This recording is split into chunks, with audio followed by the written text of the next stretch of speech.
exposition très colorée. Et on a vraiment le sentiment d'être un peu en exploration. Je sais que c'est vraiment un détail et que techniquement, ça fait pas du tout partie de l'œuvre, mais on avait envie de se le faire expliquer. C'est une expérience et un parcours qui nous fait vivre. On voit un mélange dans des matériaux très, très nobles. Parce que j'ai vraiment vécu quelque chose. Vous écoutez À l'Est de vos empires. Salut les esthètes! Vous écoutez À l'Est de vos empires et ce dernier épisode de notre saison régulière est présenté par le Centre Avatar. Le monde se redéfinit, la signalétique de notre civilisation s'effrite. Avatar a donc demandé à 29 artistes de créer une œuvre d'art sonore sur la notion de repère. Pour suivre le projet, vous pouvez vous rendre au avatarquebec.bandcamp.com.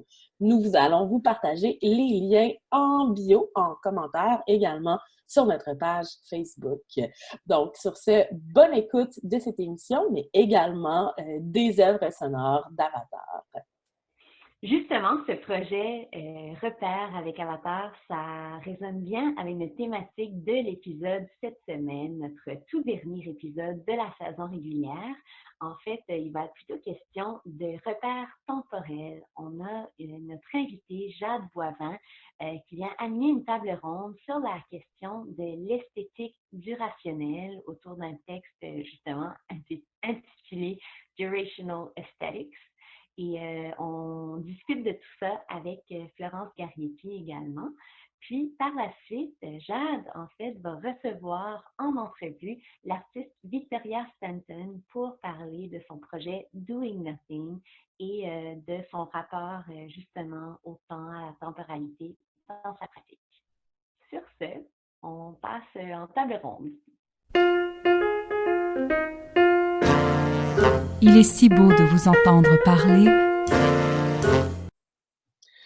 Pour cette dernière table ronde de la saison, on a décidé d'inviter notre amie Jade Boivin. Salut Jade! Allô! Jade qui est éditrice, autrice, travailleuse culturelle et qui pour l'instant est rédactrice en chef à la revue Vie des Arts à Montréal. Jade, en fait, on la connaît bien parce qu'on a eu la chance, le bonheur d'étudier avec elle lors de notre baccalauréat en histoire de l'art, mais elle nous a quittés en fait pour continuer sa maîtrise qu'elle a, attention, terminée, sur les thématiques, en fait. Elle travaillait autour de la performance, de son historicité, et surtout, elle travaillait sur la notion d'une écriture queer de cette histoire de l'art. Donc, des sujets fascinants qu'on va peut-être un peu aborder dans le cadre de cette table ronde qui, elle, porte sur la temporalité et son esthétique. Donc, en fait, on a lu un texte d'Adrienne Heathfield qui s'appelle Durational Aesthetics. Et c'est Jade qui va pouvoir nous présenter, nous le résumer, et ensuite, elle va nous poser des questions. Donc, ça devrait être une longue durée d'entrevue, de table ronde et de discussion. Mais j'ai hâte d'entendre Jade. Donc, peux-tu nous en parler un peu, Jade? Oui, allô? Ben, merci full pour l'invitation. J'avoue que j'étais contente de retrouver mes collègues du bac dans ce contexte-là. En fait, oui, c'est vraiment à travers la performance générale que j'approche les choses parce que je trouve qu'il y a comme quelque chose qui est senti, qui est vivant, qui me rapproche comme beaucoup un peu plus comme des questions du vécu qui m'intéressent. C'est à travers ça que j'ai découvert plus ce texte-là parce que le concept que va vraiment développer l'auteur est basé sur l'idée d'une performance de longue durée. Donc, c'est clairement ancré dans une étude de la performance, mais lui, c'est vraiment comme ça qu'il va l'ancrer aussi, là, son performance de longue durée puis son concept d'esthétique du rationnel, là, si on le traduit en français. Mais c'est aussi un beau prétexte pour comme, ouvrir la discussion à d'autres types d'œuvres qui sont temporelles parce que les films, les vidéos, le commissariat, les interventions publiques, etc., ont tout aussi comme rapport avec la temporalité. Voilà. Fait que dans le fond, c'est un livre, un texte qui est publié dans un livre qui s'appelle Timing on the Temporal Dimension of Exhibition, qui est dirigé par un collectif que moi j'ai découvert par une conférence de la directrice de la collection qui était venue à Montréal. Ce qui m'a vraiment plu, moi, dans ce texte-là, dans le fond, c'est que l'auteur va proposer une sorte de généalogie des pratiques qui vont s'intéresser à la longue durée. Il va faire un survol historique à partir de l'art conceptuel des années 1960 jusqu'à aujourd'hui pour comprendre dans l'art contemporain ça serait quoi les pratiques du rationnel, puis qu'est-ce que ce seraient les enjeux qui seraient soulevé par ça. On le comprend quand même très, très tardivement dans le texte, comme il y a genre une phrase en conclusion qui le dit, parce que lui, il s'intéresse à la temporalité vraiment pour ouvrir une discussion sur les modalités de présentation, donc des performances de longue durée, mais dans le cadre d'exposition, dans le cadre d'institution et dans le cadre de musée. Fait qu'il questionne la longue durée pour questionner le commissariat d'une certaine manière. Donc, ça va vraiment pas être très abordé, c'est pas en tout ça qu'on va parler, mais ça cadre un peu là, les raisons pour lesquelles il s'intéressait à ça, dans le fond.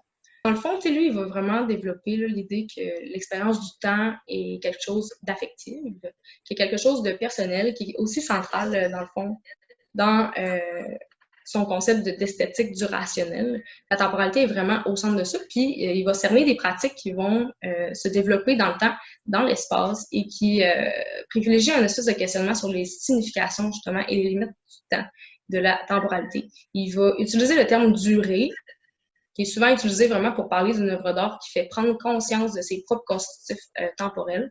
Le mot « durée » est souvent relié à l'idée de persistance dans le temps.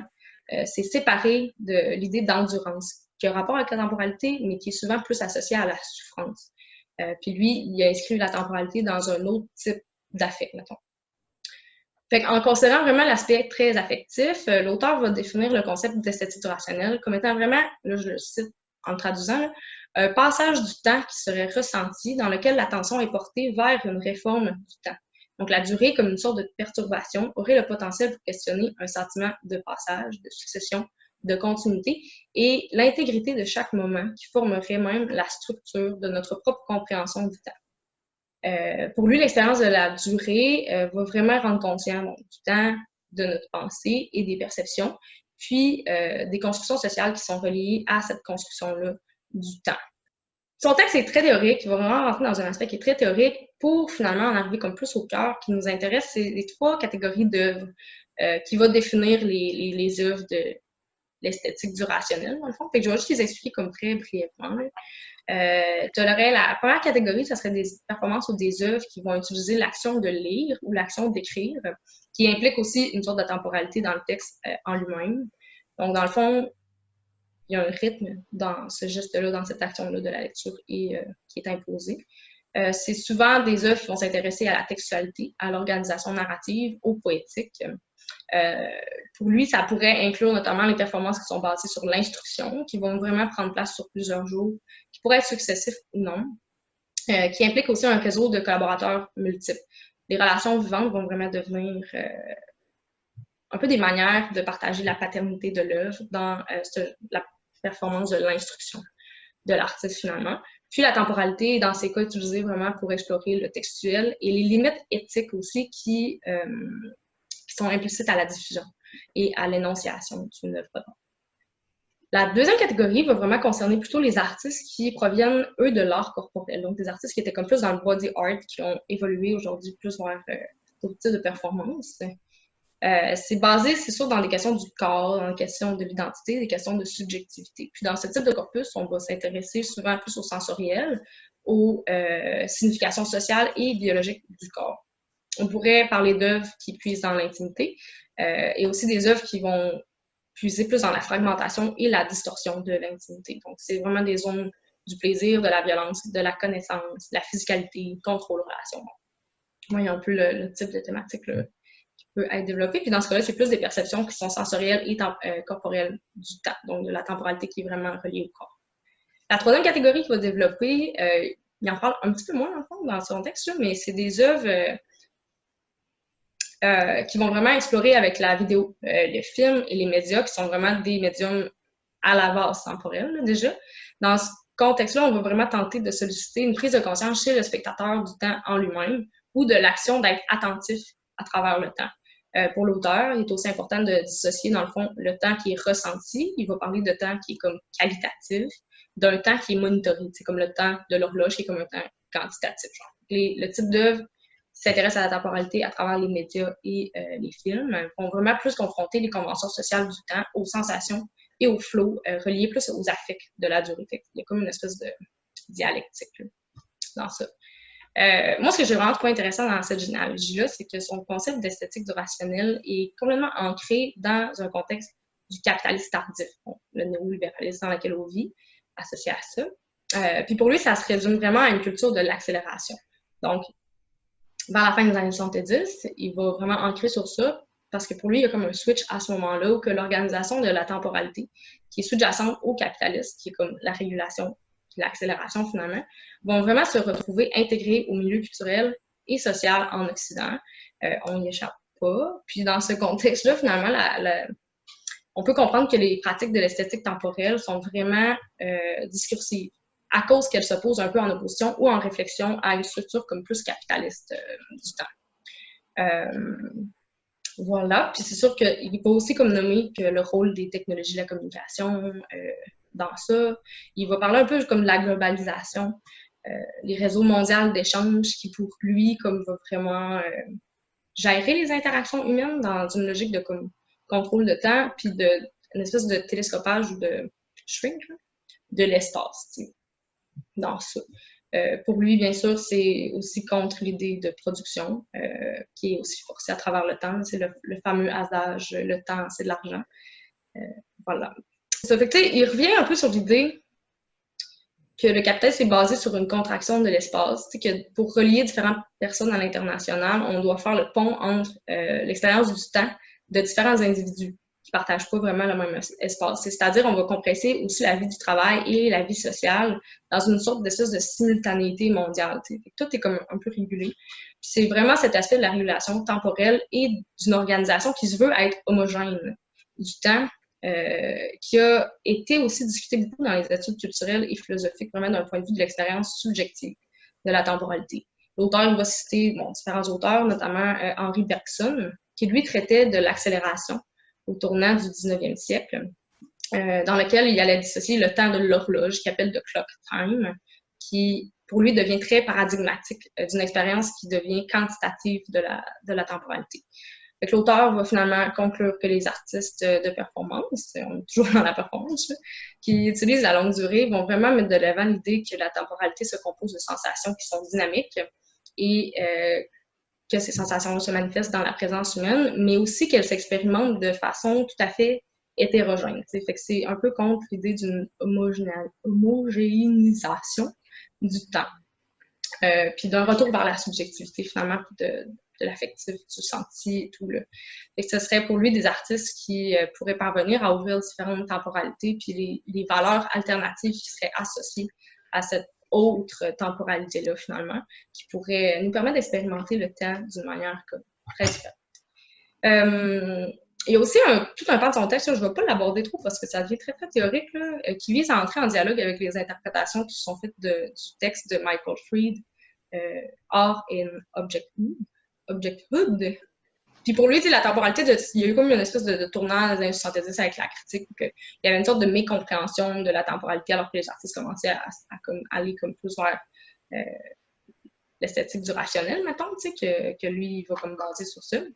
Mais qu'il y avait aussi quand même une compréhension de la temporalité à ce moment-là qui était un peu plus centrée sur l'idée d'infinité.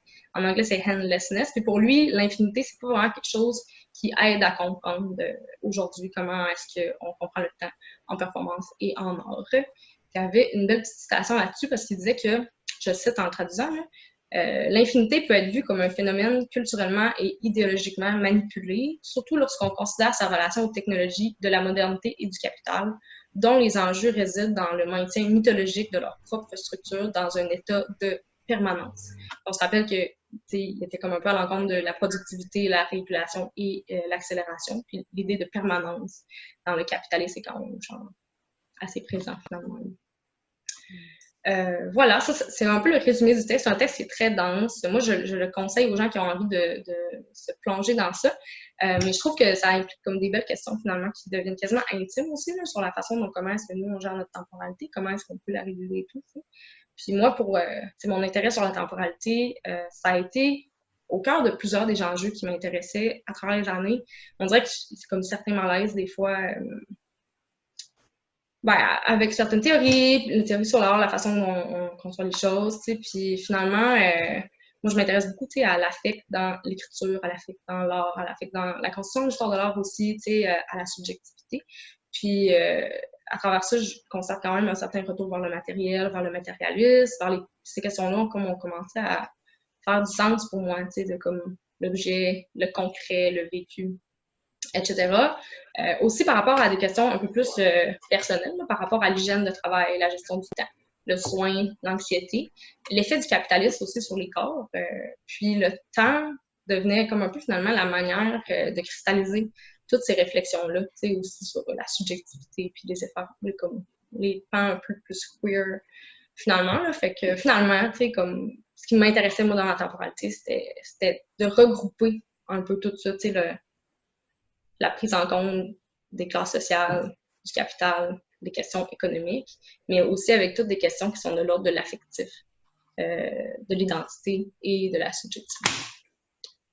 Comment avez-vous trouvé le texte dense, mais est-ce que de lire ce texte-là, pour vous, ça a comme fait une réflexion sur votre propre gestion du temps, votre propre sensation du temps? Ben, moi, c'est un texte que j'ai adoré. Il faut que je mentionne tout de suite que ces temps-ci, je m'intéresse beaucoup à la question non pas de la temporalité, mais plutôt de l'attente. Donc, autant dans la question des endroits où on attend, les aéroports, bref, on peut nommer plein de non-lieux qui sont considérés comme des endroits qui sont même pas utiles ou qui n'ont pas de fonction d'autre que d'être en attente, en moment de transit. Et j'ai un grand intérêt pour ça. Ceci dit, le texte m'a vraiment fait réfléchir à la question du maintenant. La seule réponse que j'ai trouvée, c'est qu'on dirait que maintenant est toujours terminé.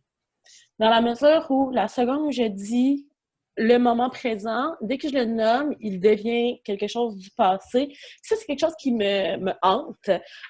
Comme là, je sais que je tombe loin dans tout ça, mais l'idée qu'on ne peut jamais attraper un moment puisqu'il va toujours être passé. Fait que ça, c'est sûr que ça m'a beaucoup hanté en faisant la lecture de ces textes-là.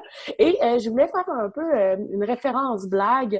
J'ai pensé au film de Denis Villeneuve, là, Arrival, dans lequel la question du temps est très présente, en fait, où il nomme que notre conception du temps est affectée par notre langage, par notre manière de le concevoir, mais que si on était capable de concevoir le temps autrement, alors il ne deviendrait plus linéaire comme on l'entend, mais ce serait plutôt une belle boucle circulaire.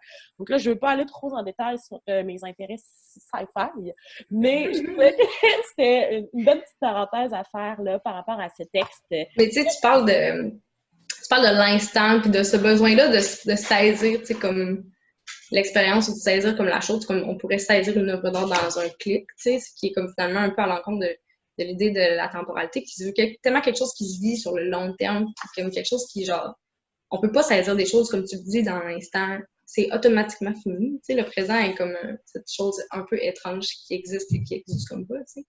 Puis, mais tu sais, de considérer, je trouve que la temporalité dans l'art, c'est aussi réfléchir à ces limites-là, tu sais, de l'art et la vie, puis de c'est quoi qui circonscrit comme là, t'es dans l'art, là, t'es dans la vie, là, t'es dans le vécu, là, t'es dans la mémoire, là, t'es dans comme, tu sais, l'intelligibilisation, t'es dans la sensation.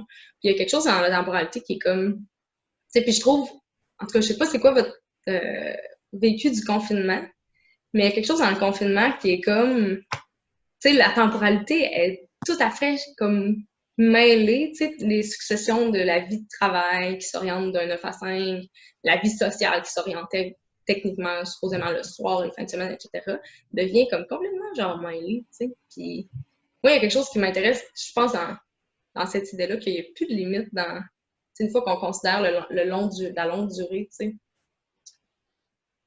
Ça reste en soi, puis à un moment donné, on est rendu ailleurs, puis on s'est même pas rendu compte qu'il y avait comme une transition.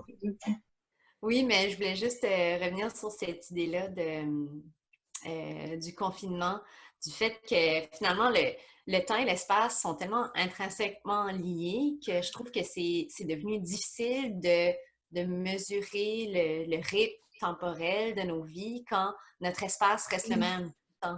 Tu sais, je trouve ça difficile de comme trouver une structure temporelle, disons, à ma routine quand je suis juste chez moi tout le temps. Ouais, mais c'est ça, mais à un moment donné, l'auteur, je sais pas exactement où, mais il va parler de genre cette logique-là d'événement. Comment est-ce qu'on va, surtout dans le cadre de performance, comment est-ce qu'on va vraiment circonscrire qu'est-ce qui est une performance et qu'est-ce qui n'est pas une performance, puis c'est de là découle l'espèce de révision entre l'art et la vie, tu sais. Puis que quand on va, mettons, dans un festival de performance, dans une exposition, il y a quand même un début puis une fin. Tu sais, tu rentres dans ce moment-là qui est seté, qui est monitoré, qui est comme temporellement décrit, tu sais, puis à travers ça, tu vas avoir les performances de longue durée qui comme bien souvent, vont prendre fin avant l'événement, vont commencer, en fait, avant l'événement, se poursuivre pendant l'événement, mais toi, en tant qu'individu, tu rentres dans les événements dans ce temps-là, mais tu existes avant, tu existes pendant, tu existes après, autant que la performance de longue durée va comme transcender un peu ces limites-là, tu sais, puis il y a comme vraiment cette logique-là de décloisonnement, tu sais, c'est un peu ça qu'on veut, puis dans la logique d'un événement, ben c'est quelque chose qui est cloisonné dans le temps, puis c'est pas mauvais, c'est pas bien, c'est comme un fait, tu sais. Puis la longue durée permet vraiment d'intégrer plus ça, mais si tu fais une longue durée qui est justement plus circonscrite, ben les limites deviennent plus si claires que ça, tu sais, dans qu'est-ce qui est performance, qu'est-ce qui l'est pas. Puis dans ce contexte-là, tu sais, le partage avec le public devient comme vraiment primordial aussi, tu sais. La question du furtif aussi qui est intéressante dans cette question-là. Tu sais, je te donne un exemple d'À l'Est de vos empires. Lors de notre lancement, on a invité un artiste qui faisait du furtif. Donc, il y a eu toute une question entre nous sur comment est-ce qu'on pouvait présenter cette œuvre-là dans le cadre d'une soirée de performance.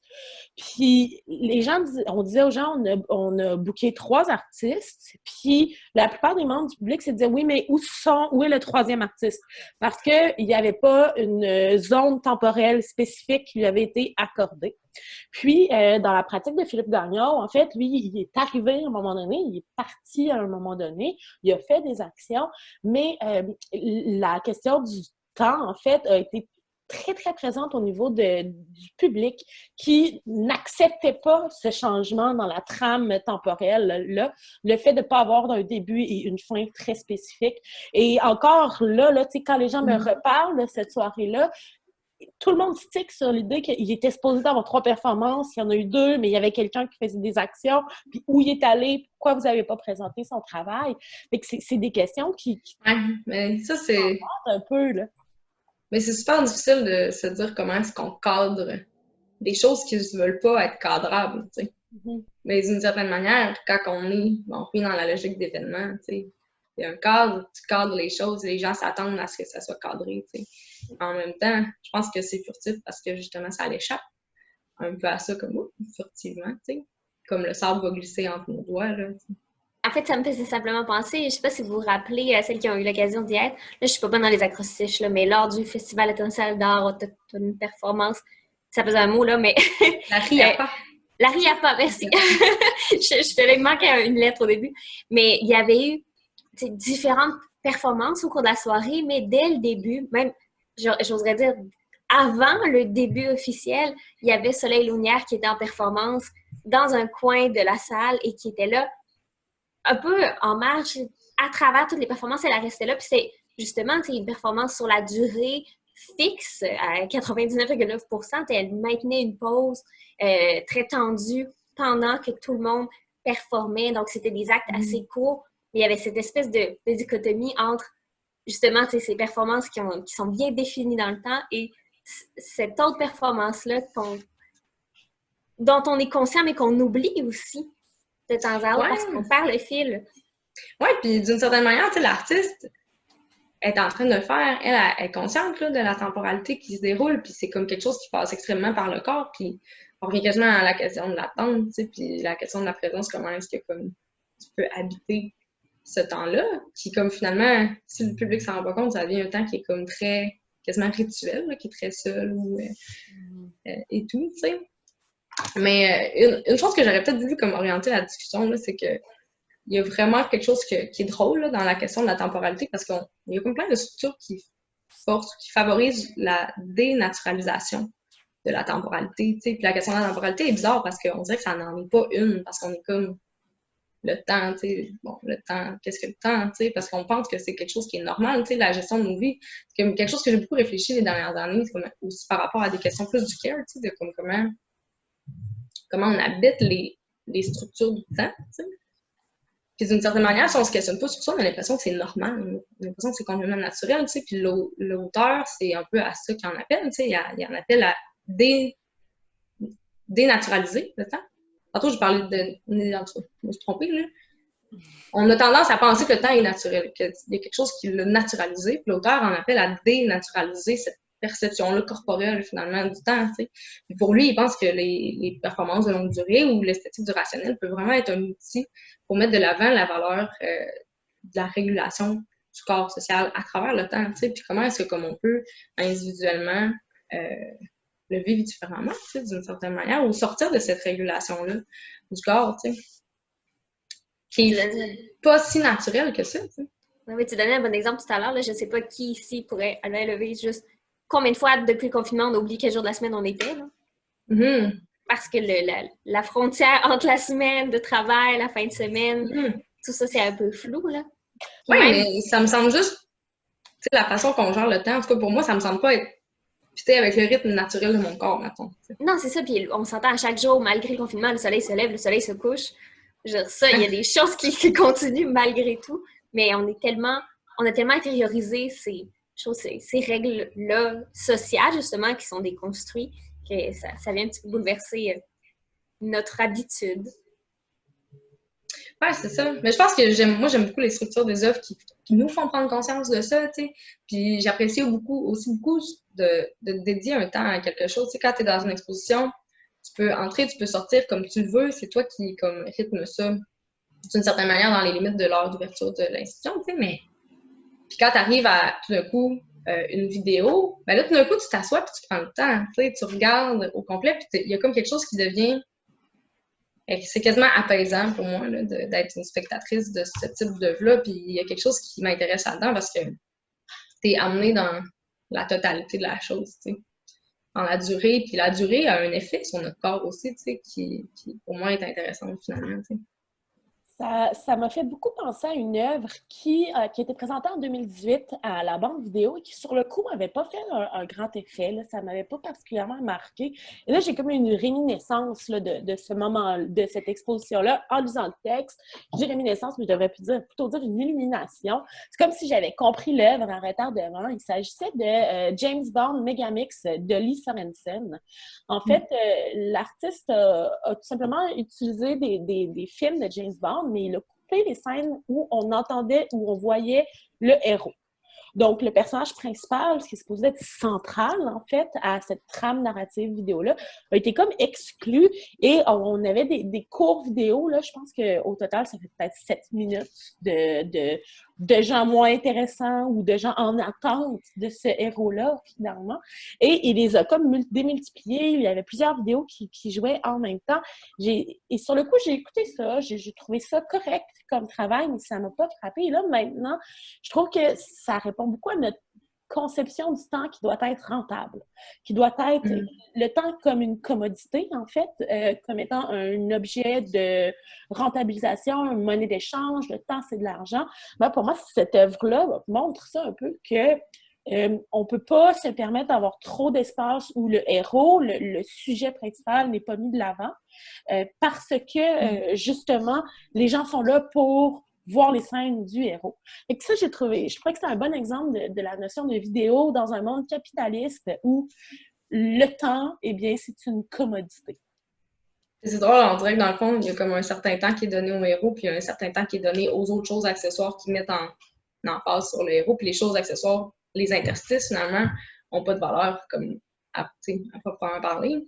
En fait, je pensais, quand on dit le temps d'écran, c'est exactement ça, là. Ah, clairement. Mais ça me fait penser à l'œuvre qui avait été présentée au Musée d'art contemporain de Christian Maclay, qui est discuté d'ailleurs un peu dans ce texte-là, comment ça s'appelle? The Clock. L'œuvre dure 24 heures.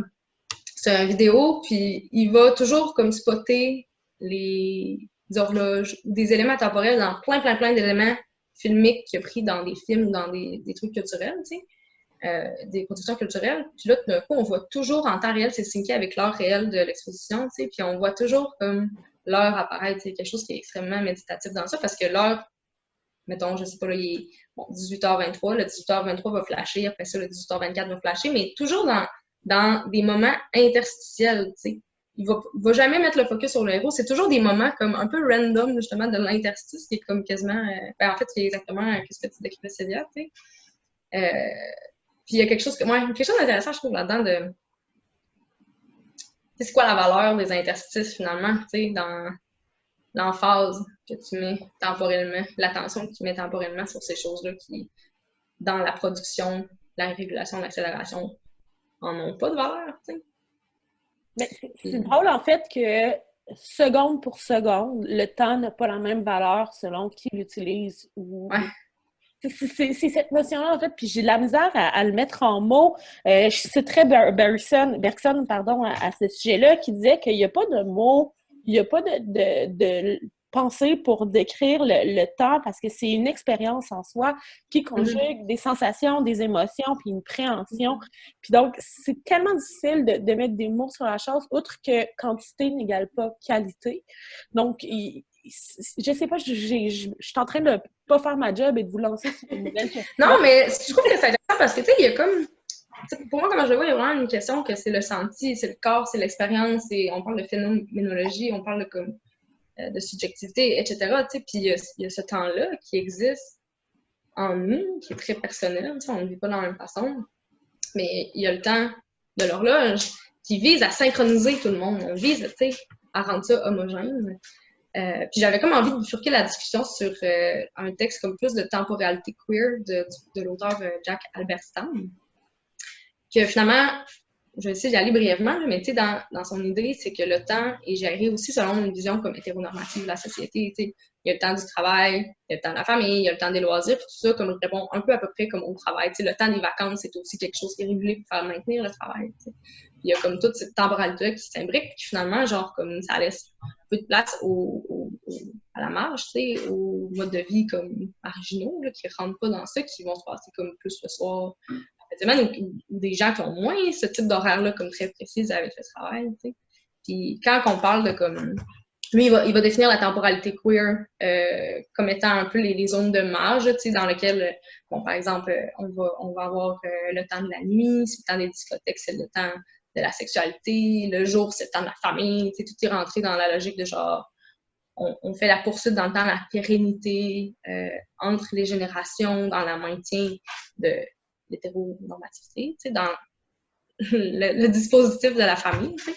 Mais le parallèle que je voulais faire, c'était comme il y a le temps senti, mais une fois qu'on considère que le temps est régulé selon comme certains schémas capitalistes hétéro et chromos, tu sais, si on veut réellement comme présenter des œuvres de longue durée qui incorporent ces réflexions-là, est-ce qu'on peut réellement le faire dans des contextes d'institutions qui sont ouverts à des heures précises, puis que ces heures précises-là correspondent peut-être pas justement au public marginal, qui sont pas disponibles à ce moment-là. Tu sais, je dis public marginal, mais c'est tellement pas la bonne façon de nommer ça, tu sais. Puis, tu sais, pour moi, c'est vraiment aussi les heures d'ouverture, des expositions, des événements.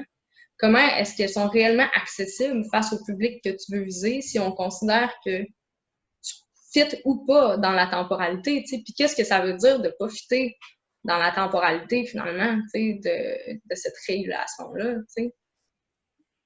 Puis c'est quelque chose que je trouve un peu fucked up à réfléchir, parce que c'est comme complexe à mettre en mots, tu sais, mais dans l'organisation commissariale, comme d'exposition, etc., tu sais, il y a une gestion de la temporalité qui doit se faire. Des fois, je me dis, est-ce que le contexte d'un musée est le bon contexte pour le faire? Parce que l'institution vient avec sa temporalité, tu sais.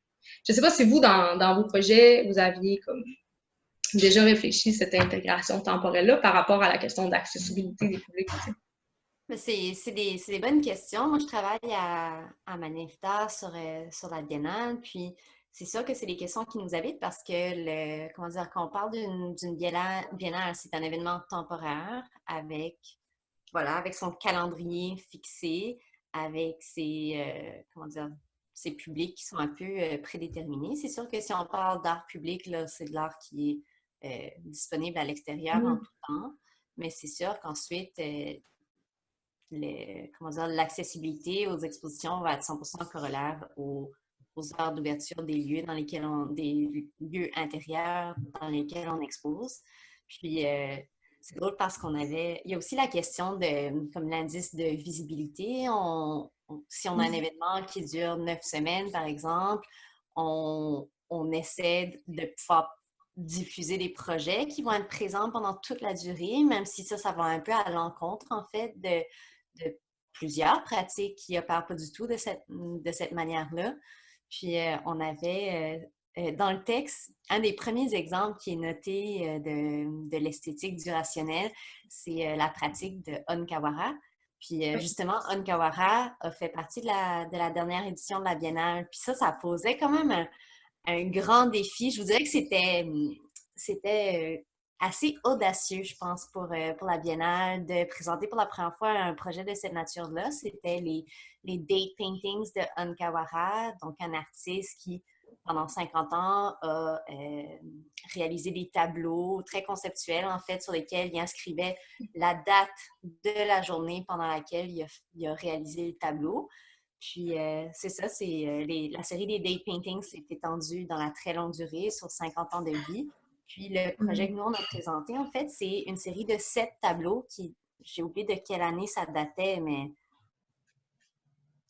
Ouais, j'ai oublié la date exacte, mais c'était, disons, du 1 au 7 janvier d'une certaine année, il y a plusieurs décennies. Puis, l'artiste, il est décédé maintenant depuis 2012, si je ne me trompe pas. Puis, les tableaux, c'était, comment dire, c'était... la consigne qu'on avait, c'était de les présenter dans une salle de maternelle. Donc, on s'adressait à des enfants, à l'école. Puis, le titre du projet, c'est Pure Consciousness.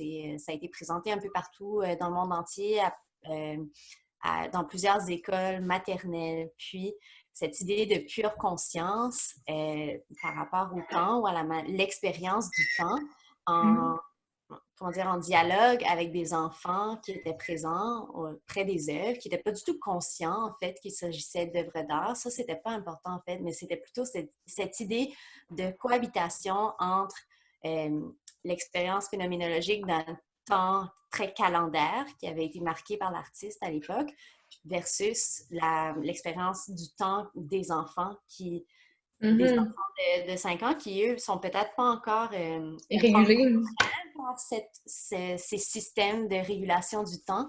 Donc, c'était vraiment beau, en fait, de pouvoir inclure un projet comme celui-là dans la Biennale. Puis, en fait, on n'avait même pas le droit d'en faire la promotion ou d'en parler. Donc, ça, c'était quand même déboussolant pour un organisme institutionnel de travailler, non pas... de travailler avec une démarche comme celle-là plutôt que d'essayer de la faire cadrer dans les modèles plus classiques de la diffusion. Peut-être que l'objectif, c'était justement pour le cadrer dans un événement qui devient comme une gestion temporelle, le début, l'événement et la fin, tu sais. Mais, tu sais, de présenter la longue durée ou d'être un public de longue durée, il y a toujours quelque chose qui est quand même assez particulier avec ça parce que tu n'auras jamais la totalité là, de l'œuvre, tu sais. C'est jamais ça vraiment non plus l'intérêt. Si l'œuvre fusionne avec la vie, fusionne avec l'avant, pendant, après événement, avec le lieu du travail, le lieu de l'événement, le lieu de la rue dans lequel tu marches pour te rendre jusqu'à chez toi, ton domicile, etc. Il y a comme tout ça qui devient comme vraiment qui s'imbrique, tu sais. Puis en tant que public, tu dois un peu faire le deuil, tu sais. Il y a comme c'est une sorte de perte, mais en même temps, je pense pas que c'est une perte qui est comme vécue négativement, tu sais. Plutôt que ça implique ça, la longue durée, tu sais. Mais c'est la question du FOMO, en fait, là, la fear of missing out. Tu sais, des fois, tu parles de la longue durée, puis tu te dis, est-ce que j'arrive au bon moment? Est-ce qu'il s'est passé quelque chose? Est-ce que j'ai manqué quelque chose de pertinent pour comprendre la suite? Puis, ça... En fait, l'auteur du texte a raison, là, c'est souvent dans des œuvres de ce type-là qu'on va prendre connaissance de notre propre temporalité parce qu'on se demande qu'est-ce qui se passait lorsqu'on n'était pas là et qu'est-ce qui va se passer lorsqu'on ne sera plus non plus. Puis qu'est-ce qui se passe aussi dans l'instant d'attention que je suis en train de donner, tu sais. Comme, il y a sûrement plein de moments dans votre vie que vous réfléchissez puis que vous êtes comme, ah oui, j'ai donné une attention ciblée à ça, tu sais. Puis il y a quelque chose qui est à soi de soi dans se donner cette attention-là dans l'œuvre qu'on est en train de regarder, tu sais. Puis je pense que, tu sais, l'approche phénoménologique du texte me plaisait quand même beaucoup, là, de toujours ancrer ça dans l'expérience, puis comment est-ce qu'à travers les longues durées performance, les performance de longue durée. Pour les œuvres qui utilisent la temporalité comme qui est plus sur le long, je trouve qu'il y a un pont qui est comme plus direct, qui va se faire entre comment est-ce que toi, tu vas générer individuellement, intimement, l'attention que tu donnes à ça, tu sais, puis si tu veux t'en aller, tu vas t'en aller, si tu veux pas t'en aller, tu vas pas t'en aller, tu sais, tu vas rester, puis dans cette espèce d'autonomie-là qui est donnée aux visiteurs, aux spectateurs, au public, aux récepteurs, etc., tu sais, ça devient une question de choix, une question qui est comme très personnelle, finalement. Je trouve qu'il y a comme une autonomie supplémentaire qui est donnée, tu sais, qui moi, me plaît beaucoup dans ça, tu sais. J'ai trouvé intéressant la manière de l'auteur de parler du fait que parfois, si on a une durée qui s'étire tellement que finalement l'événementiel ou les variations sont tellement étirées qu'elles deviennent imperceptibles. C'est quand même intéressant dans le sens où, par exemple, Sylvia, tu parlais de fear of missing out, FOMO, on a peur de manquer quelque chose, mais quand c'est quelque chose qui s'étale pendant une très longue durée, on a l'impression qu'il ne se passe rien, en fait. Ça me fait penser à une de mes œuvres préférées, c'est la Black Watch de Patrick Bernacchi. Puis elle, c'est une montre, tout simplement, où les aiguilles de la montre ont été régulées de sorte à ce que ça va prendre 1000 ans pour faire une seule rotation. C'est très confrontant, c'est presque sublime de se rendre compte d'un temps qui n'est pas infini, mais qui s'étend dans la très, très longue durée, qui s'étire tellement que finalement, le mouvement des aiguilles sur la montre sont imperceptibles. Puis c'est presque une expérience sublime du temps lorsqu'on se rend compte qu'une vie entière, tu sais, j'espère vivre jusqu'à 80-90 ans, mais en fait, même en 90 ans, l'aiguille n'aura pas bougé, pas suffisamment pour qu'on puisse le voir à l'œil nu, en tout cas. J'avoue que c'est vraiment une question de perspective qui rappelle la perspective du corps, tu sais. Comment est-ce que finalement on va percevoir les choses, mais toujours à travers notre corps, puis à travers comme les dimensions que le corps implique, puis les dimensions spatiales et temporelles, tu sais, que ça implique, tu sais. Du corps, surtout. Tu sais, dans le texte, il en parle brièvement là, du fait que la chair, c'est un des meilleurs exemples du contraire de l'infini. Tu sais, on a une finalité, alors que le temps, théoriquement, lui, n'en a pas. Donc, ce rapport-là au corps et à la présence aussi est important. Pour rebondir un peu sur l'idée de Michel, moi, je pensais à la pratique de Mathieu Légère à Moncton, qui fait des performances, lui, qui ne sont pas axées tellement autour d'un objet, mais plutôt avec des objets, mais plutôt dans la très longue durée. On va faire des projets sur 10 ans, des projets sur 100 ans. J'aurais voulu, Mich, que tu présentes, parce que tu l'as fait son projet qui avait été fait à Moncton dans le cadre d'images rémanentes. Oui, ça, c'était vraiment rafraîchissant de voir comment on peut réfléchir l'art public dans une démarche qui, elle, est performative et s'inscrit de la longue durée, dans le sens où Mathieu Légère, ce qu'il a proposé, plutôt qu'un objet qui aurait une certaine permanence, c'est une performance qui s'étire sur 10 ans. Et donc, mais qui va quand même être marqué par la réalisation ponctuelle d'actions. En fait, c'est annuel. Donc, une fois par année, l'artiste va faire une action qui est quand même furtive jusqu'à un certain point, puisque c'est quand même documenté. Il y a quand même un événement en tant que tel qui va être présenté par le centre. Bref, c'est bien de réimaginer un peu comment on peut présenter de l'art public ou dans des contextes de diffusion plus classiques. Comment est-ce que les pratiques comme celle-là de longue durée peuvent s'inscrire? Puis comment est-ce que nous, en tant que commissaires, on peut pas faciliter cette diffusion-là, mais réfléchir en meilleure synchronie avec ce type de pratique-là. Moi, ça m'a fasciné vraiment de voir à quel point toutes ces réflexions-là sur le temps, justement, traversent le temps d'une certaine façon. Là, je veux dire, évidemment, on en a vu dans l'art médiéval, quand on faisait les memento mori, on a l'idée que justement, on a une finalité. Oui. Tu sais, Bergson, ça a été un des philosophes les plus utilisés par les cubistes, l'idée justement d'intégrer le temps dans la peinture, de prendre connaissance de notre expérience subjective du temps. Donc, de voir que c'est vraiment une fascination qui habite l'humain et l'artiste par conséquent à travers justement une temporalité de cette façon. J'ai trouvé ça tellement intéressant. Puis de voir comment ça se concrétise justement avec de nouvelles formes d'expression, comment ça se concrétise dans la performance.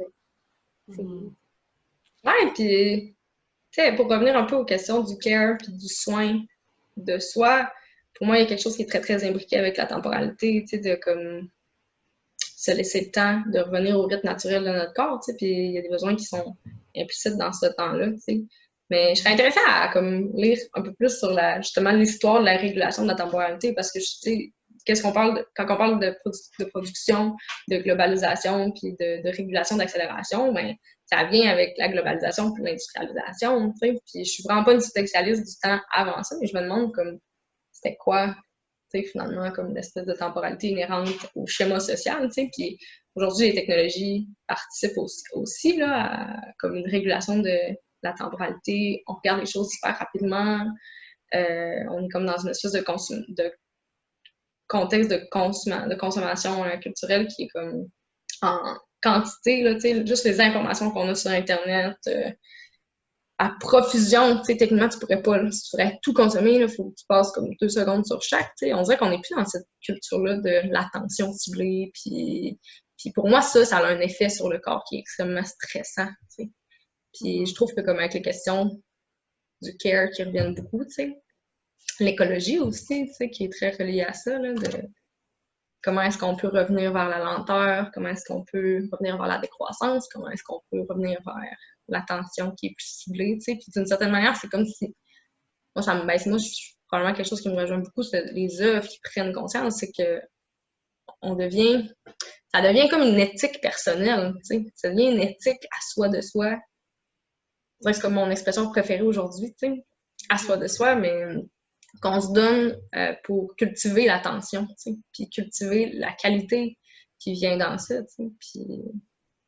Je pense que c'est intéressant de voir comment dans une ère d'industrialisation, puis comme tu dis, de globalisation, puis tout ça qui va très, très vite, dans le cadre du confinement, par exemple, on a vu toutes sortes bon, les gens se remettaient à faire leur pain. Je sais que c'est un gros cliché, mais tu sais, recommencer à s'impliquer, puis à prendre le temps, parce que faire du pain, mais justement, il faut que tu le laisses lever, il faut que tu le fasses faire. On veut prendre soin de nos plantes, même si on sait qu'on ne va pas récolter le fruit de notre dur labeur tout de suite. Je veux dire, évidemment, c'est beaucoup plus rapide d'aller acheter un concombre à l'épicerie que de commencer ses semis à un moment, mais je trouve ça fascinant de voir cette recherche-là peut-être qui nous habite, de reprendre contrôle sur notre temps, sur notre vie, sur la façon justement dont on s'investit dans les choses.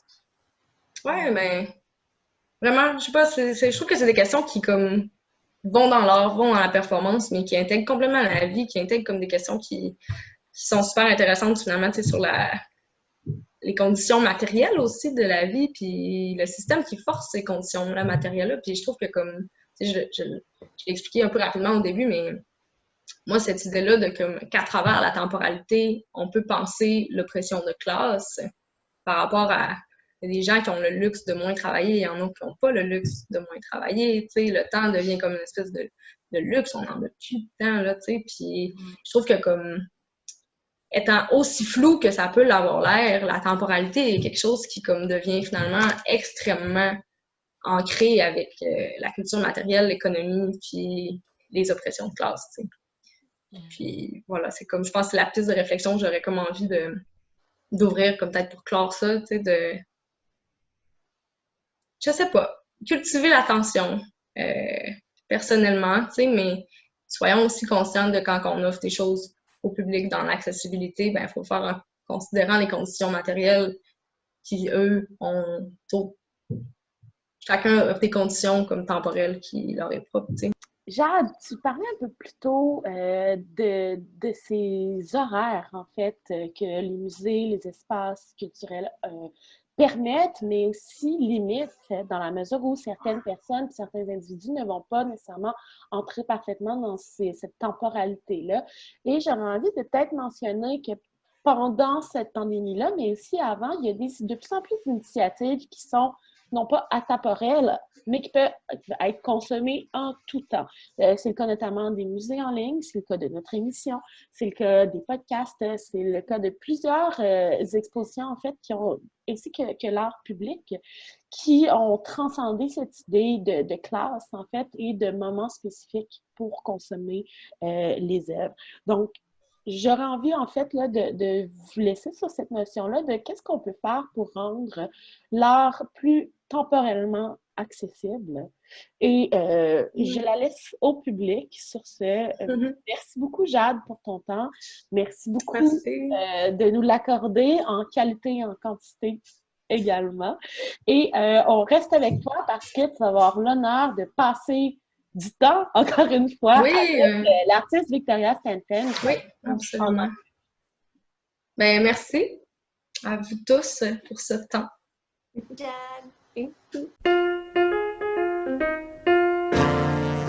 Entrevue, quand vous get down to brass tacks. Comme à notre habitude, nous aimons bien poursuivre l'épisode avec un ou une artiste invité en entrevue, surtout quand la pratique de cet artiste résonne bien avec la thématique qui a été explorée en table ronde. Ce soir, c'est notre invitée Jade qui va mener l'entrevue et je l'invite à vous présenter notre artiste invité de la soirée. Jade? Oui, donc Victoria Stanton a gentiment accepté l'invitation de nous dédier une belle attention pour parler de sa pratique artistique en performance. Donc, Victoria est une pionnière au Québec des pratiques qui sont transactionnelles. Elle a une pratique qui est transdisciplinaire en tant qu'artiste, chercheuse, commissaire, éducatrice et sa pratique est vraiment axée sur le dialogue qui est vraiment au centre de ses œuvres performatives. Donc, rapidement, Victoria a publié 2 livres, dont le dernier, le septième sens, qui a été fait avec le collectif Tout va, dans lequel tu fais partie. Puis peut-être juste mentionner aussi que tu as été récipiendaire du prix Powerhouse en 2018 et que tu vas entamer un doctorat bientôt dans le programme de l'Art Education de l'Université Concordia sur le projet qu'on va discuter aujourd'hui. Bonjour Victoria. Bonjour Jade. Merci d'avoir accepté l'invitation. On avait envie de parler de ton projet de Doing Nothing. Je ne sais pas si tu le nommes de cette façon-là, qui a été comme fait en plusieurs cycles de création. As-tu envie de nous en parler un peu plus? Oui. En fait, le premier cycle, c'est comme le cycle invisible, ce qui est pertinent puisque c'est un projet qui travaille beaucoup dans l'invisibilité, finalement. Puis je vais juste nommer ça très rapidement parce que c'est pertinent. Le cycle invisible, c'est que officiellement, ça a commencé avec D'art en 2016. En fait, ça fait exactement 4 ans, c'était au mois de mai 2016 que j'ai entamé la première action ou non-action, finalement, le non-événement, qui était autour des pommiers qui avaient le floraison et les pétales qui tombaient. C'était ça le premier moment ensemble. Mais il y avait quelques années avant que j'ai proposé une variation, un autre type qui était relié à ce projet de rien faire sur le Doing Nothing. Pendant un moment de résidence estivale chez justement la centrale Gallery Powerhouse. Et à chaque année, elle offre l'opportunité à un artiste ou un collectif de faire un genre de résidence sur les lieux pendant que c'est fermé, l'espace. Puis j'avais envie de proposer quelque chose, mais aussi j'avais tellement envie de me reposer puisque j'étais tellement fatiguée des mois précédents. Je bossais beaucoup, mais je voulais proposer quelque chose. Et puis j'ai eu l'idée que peut-être que je pourrais proposer que je reste là, dans la galerie, mais à rien faire, tout l'été. Et donc, s'il y avait d'autres personnes qui voulaient se joindre à moi, ils pouvaient venir avec moi puis rien faire ensemble. Je me disais, si j'en ai besoin d'une telle chose, j'imagine qu'il y a un besoin pour d'autres artistes aussi. Mm-hmm. Voilà, ils l'ont pas accepté, c'était pas une grande surprise, mais dans la proposition, j'avais justement proposé que je peux comprendre si vous me choisissez pas pour votre résidence, mais j'espère que ça va comme provoquer la conversation, un dialogue pour vous autour de ce sujet. Puis justement, dans la lettre de retour, on m'avait écrit « oui, effectivement, on ne te sélectionne pas, mais oui, effectivement, on a beaucoup discuté autour de ce sujet. C'est très pertinent. Alors, j'ai réalisé que c'était ça le projet. J'avais pas besoin d'aller en résidence, c'était ça le projet. Mais quelques années plus tard, avec Dardar, j'ai reproposé. Dardar m'a sélectionné, puis la première chose que j'ai dit au téléphone avec la personne qui travaillait là, la directrice, la coordonnatrice, c'est sorti toute seule. Je l'ai félicitée au téléphone quand elle m'a appelé pour me dire qu'on m'a sélectionnée. Elle dit « Hey, comment tu veux dire? » Je dis « Ben, je vous félicite pour prendre le risque. Parce que vous savez même pas c'est quoi ce que ça va donner. Je propose de rien faire. » Et là, vous dites oui. Elle me dit, ben écoute, c'est clair, c'est tellement un sujet pertinent pour nous. On veut voir ce que ça donne. Donc, oui, parce que il y a quelque chose qui est tellement intéressant dans ta démarche de ne rien faire que c'est extrêmement difficile à matérialiser, tu sais. Au juste. Donc, un centre qui dit oui à quelque chose qui est ici, qui existe tellement dans l'immatérialité. C'est magnifique qu'il existe des centres comme Dardar, au juste, qui soutiennent des artistes, des projets comme ceci, puisque je ne suis pas le seul, c'est clair.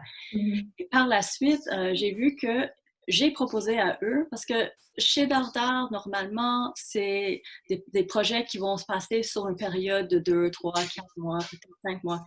J'avais proposé que je l'entame sur une année au complet, en sachant que ça ne change pas le cachet, c'est compris. Mais j'ai voulu vraiment approfondir sur un an pour voir ce que je pourrais faire pendant plusieurs mois. Ils ont accepté, puisqu'ils sont très ouverts à toutes sortes de possibilités. Et j'ai réalisé au cours de l'année que je voulais continuer. Alors, je cherchais pour voir s'il y aurait eu un autre lieu où je pourrais proposer le projet de nouveau.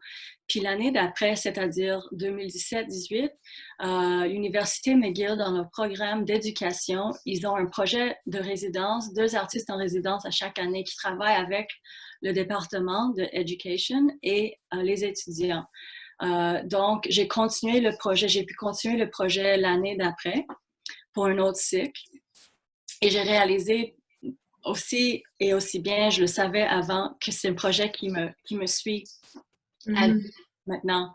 Même si je ne suis pas directement dedans, c'est toujours en arrière-plan ou en avant-plan. Comme maintenant, c'est carrément en avant-plan avec les circonstances qui nous entourent.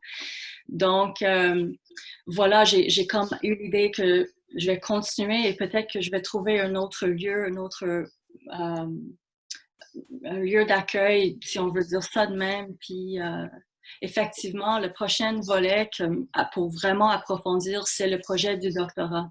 C'est basé là-dessus. C'est la continuation de l'approfondissement de ce sujet que je trouve encore très pertinent. Si on veut aller au cœur du projet, est-ce que tu voudrais nous expliquer qu'est-ce qui t'intéresse dans cette idée-là de ne rien faire? Pourquoi tu t'intéresses à ça? C'est quelque chose qui était déjà très présent dans ma pratique en performance, même dans le mode d'être plus en art-action ou manœuvre, c'est-à-dire des performances où j'étais comme devant un public. Il y a quand même plusieurs années que j'ai expérimenté la possibilité de comme ralentir ou de vraiment cristalliser ou de distiller, je ne sais pas si c'est le bon mot, cristalliser, une action pour qu'il y ait comme le moins que possible qui se passe. Puis j'ai vu comment que ça créait un espace, une tension, évidemment, parce qu'on a des attentes quand on est dans le mode art-action. Donc, je ne nommais pas ça de même à cette époque, mais je vois comment que ça m'a influencé dans mes réflexions de vouloir continuer. Alors, j'ai toujours et depuis très longtemps eu un désir de vouloir créer des moments de interpolation, comment on dit, des moments infiltrants qui sont assez subtils quand même, mais qui font comme créer des espaces d'intervalle dans le quotidien. Donc, je posais des actions à différents moments qui étaient comme du genre, mais est-ce que c'est une action puisqu'il n'y a pas de cadre qu'on puisse voir clairement, concrètement. Donc, déjà, depuis plusieurs années, j'ai expérimenté ça à différentes façons. Rendu plus proche dans le temps, j'ai senti comment que même si c'était pas de manière explicite que c'était provoquant, pas provoquant dans le sens que ça fait politiciser. Est-ce qu'on peut dire ça en français? Oui, politiser. Oui. Notre être, notre présence en public, par exemple, puisque je suis beaucoup plus dans les actions infiltrantes, c'est-à-dire les actions qui s'insèrent dans le quotidien des lieux publics. Je sentais comment que cet aspect de comme d'être dans un moment de non-productivité, de la non-production, puis de la non-consommation, ça provoquait, même si c'est subtil, ça provoque. Donc, j'ai eu un intérêt de vouloir pas juste... À l'époque, c'était comme ponctuel. Et là, c'est rendu que c'est comme la mode dans laquelle je travaille le plus souvent dans les contextes de performance. Donc, ça veut dire que, ou bien, pour continuer à expliquer, c'est comme si j'ai un grand besoin de vouloir accéder à cette possibilité d'un ralentissement et je veux le déployer dans la manière que je vais aborder la question de la possibilité de l'invitation d'être en performance. C'est comme une réponse à notre état du capitalisme, mais c'est aussi une réponse à notre état, ça c'est comme collectif, mais état individuel d'une culture de overwork, je ne sais pas comment dire, qui travaille. D'hyperproductivité. C'est ça. Donc, ça se veut à répondre à ces différents niveaux social, culturel, personnel et comment que les tout s'entremêlent.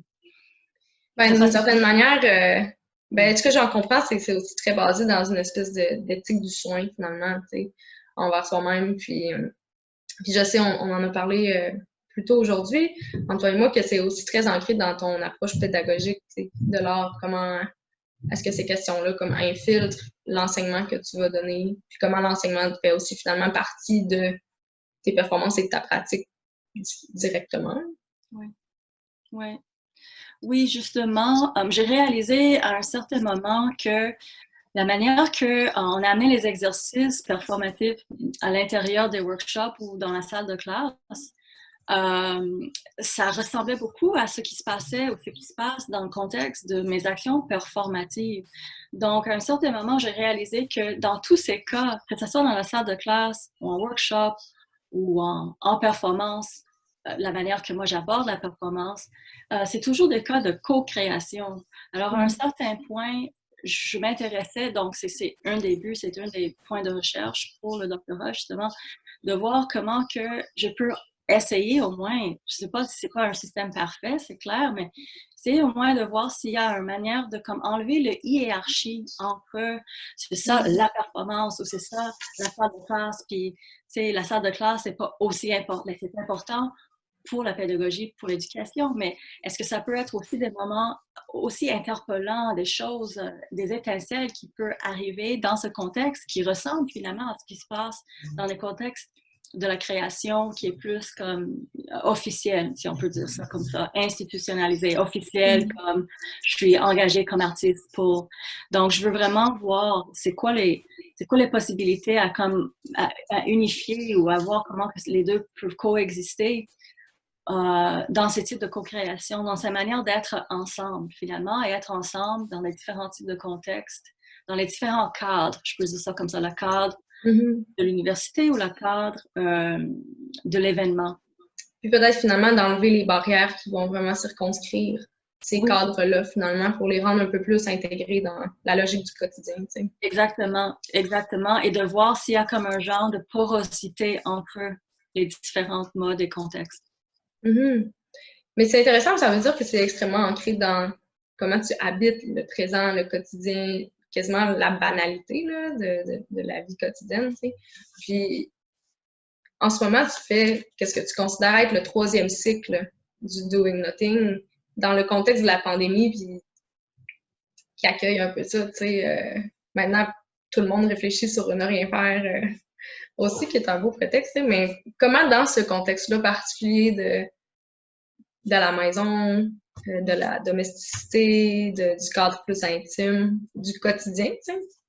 Comment est-ce que tu intègres cette recherche-là, ne rien faire? Oui, mais quand j'ai su qu'on allait vers cela, la pandémie, et que j'ai su que il y a une partie de la population qui travaille plus fort que jamais, puis il y a une autre partie que tout est arrêté tout d'un coup. Puis là, j'ai vu ça, puis j'étais comme, hey, c'était au début que j'ai appris que j'ai été acceptée pour le doctorat pour ce projet sur le rien faire en plus. Donc, j'ai vu ça ensemble, puis j'étais comme, ça se peut pas, ça n'a pas de bon sens, mais OK. Alors, j'ai décidé que c'était important pour moi. Ça aurait été important de toute façon, mais autant plus, je voulais vraiment comme observer qu'est-ce qui se passe, comment que ça se déroule autour de moi et comment que je agis et je réagis à ça en moi. Donc, j'ai voulu que ça soit une réflexion, puis une réflexion en douceur, une réflexion sur le vif aussi, une réflexion active aussi, une réflexion active aussi. Alors, j'avais déjà ce site web, le blog, qui est le projet qui s'appelle d'ailleurs l'édifiant secte de rien est ou rien n'est sacré, The Sanctimonious Sect of Nothing is Sacred. Donc, qui est rendu comme le projet on s'appelle The Doing Nothing Project. Il y avait déjà les cycles 1 et 2 avec de l'écriture qui m'accompagne dans ces réflexions sur le vide. Puis je me suis dit, je vais m'en servir, je vais réactiver le blog sur Doing Nothing, puis ça va me servir pour proposer des réflexions. J'ai nommé ce cycle-là, donc c'est le cycle 3 finalement, le cycle 3 qui est accueilli par COVID-19, tu sais, c'est ça mon accueil, la pandémie. Et j'ai nommé ça on indefinite hold, c'est-à-dire on est en pause indéfinitive.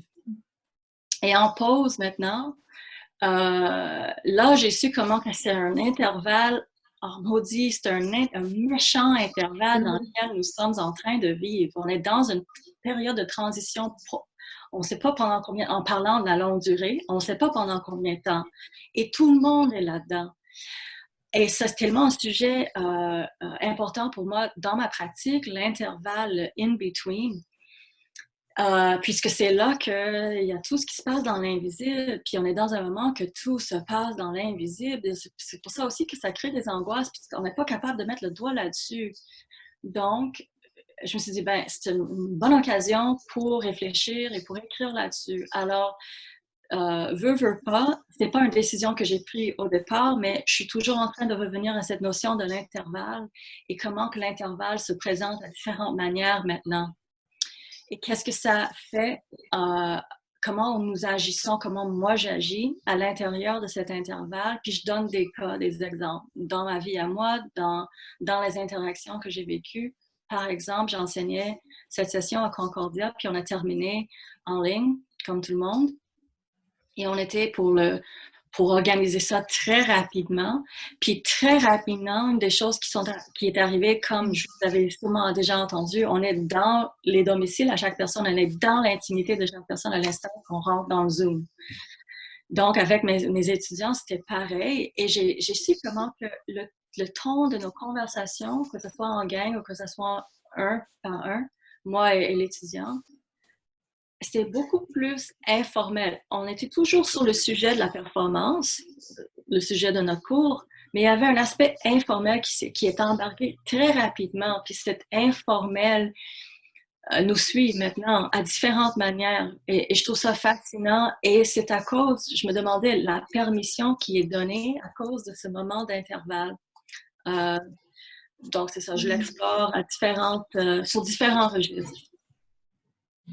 C'est vraiment intéressant de le nommer, je trouve, l'informel, qui est permis finalement dans les attentes sociales qu'on a les uns envers les autres. Et puis, un peu plus tôt dans la discussion avec Sylvia et Michel, on disait à quel point la discussion sur Skype rendait les choses tellement plus informelles, justement. Tu sais, on se parle dans un coin d'un salon, dans nos maisons, dans nos appartements, tu sais.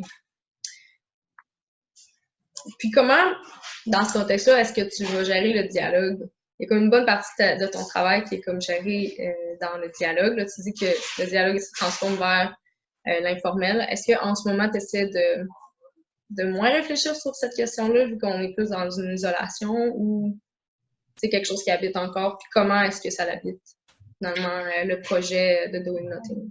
Ça m'habite, mais je vois comment que j'ai beaucoup moins d'énergie en ce moment.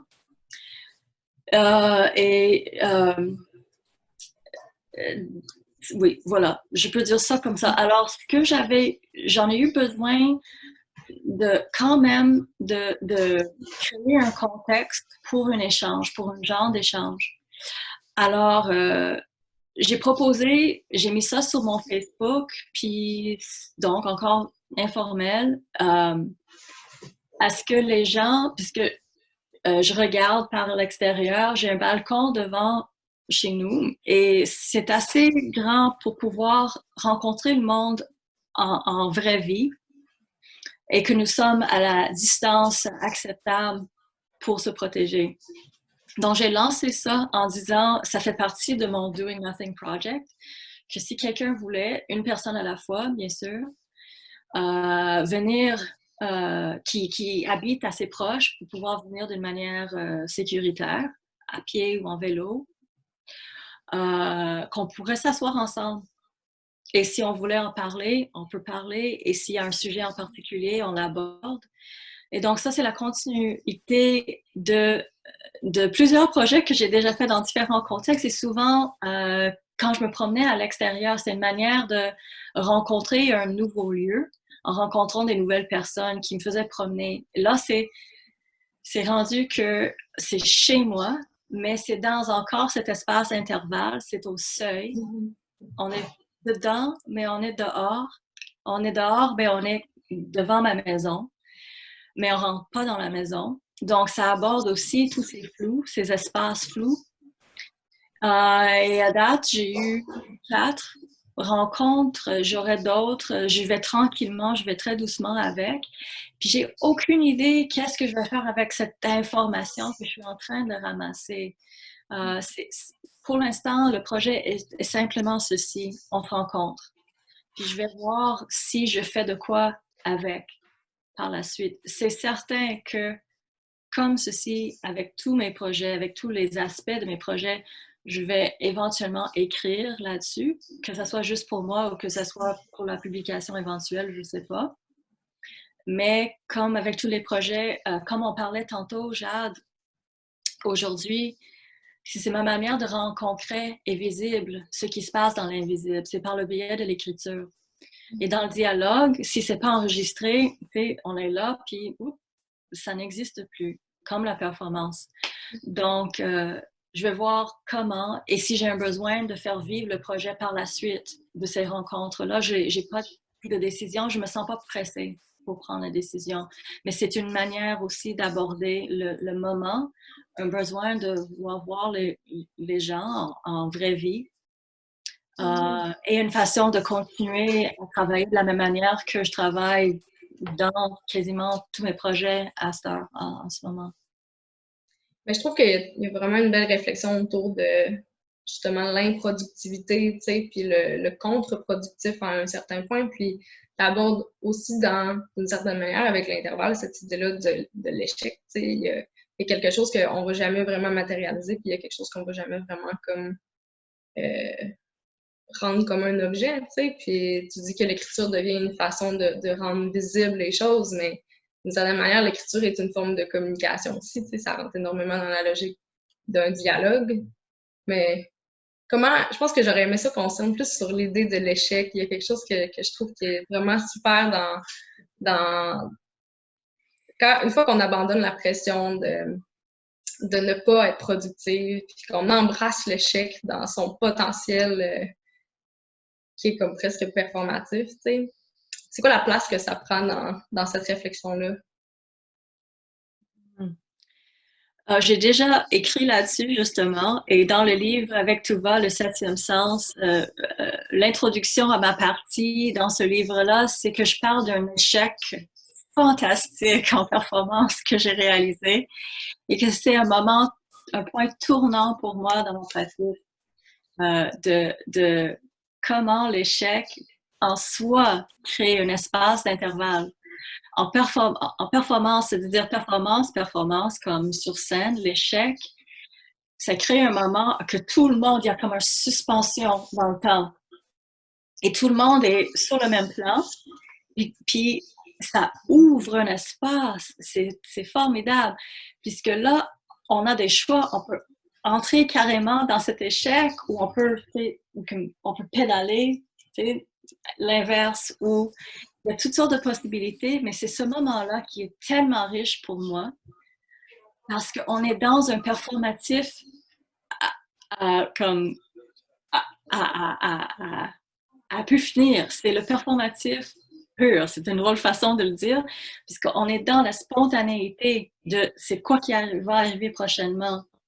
On est appelé à être dans une spontanéité, un vif qui peut être paralysant, on se comprend, mais qui peut aussi nous amener à comme vivre des choses incroyables, des moments de magie. Donc, dans ce projet sur le rien faire, c'est comme si, effectivement, l'échec est la base, puisqu'on est en train de dire, c'est un refus finalement, puis le refus, c'est une forme d'échec. Échec, il faut qu'on contextualise, c'est un échec en réponse à la capitalisme, c'est un échec à ce qui concerne le capitalisme, right? Donc, vu en le prendre sur ses propres balises, ben, c'est un succès parce qu'on est en train de se réveiller finalement et de dire mais I have agency, tu sais, c'est un genre de pouvoir que j'ai, un pouvoir de désir, un pouvoir de décider, un pouvoir d'agir, donc, et de choisir. Alors, le projet sur le rien faire, effectivement, ça se veut un projet qui aborde très clairement la notion d'échec pour pouvoir repenser c'est quoi les valeurs, c'est quoi ce qui est important, c'est quoi les priorités, c'est quoi qui est important.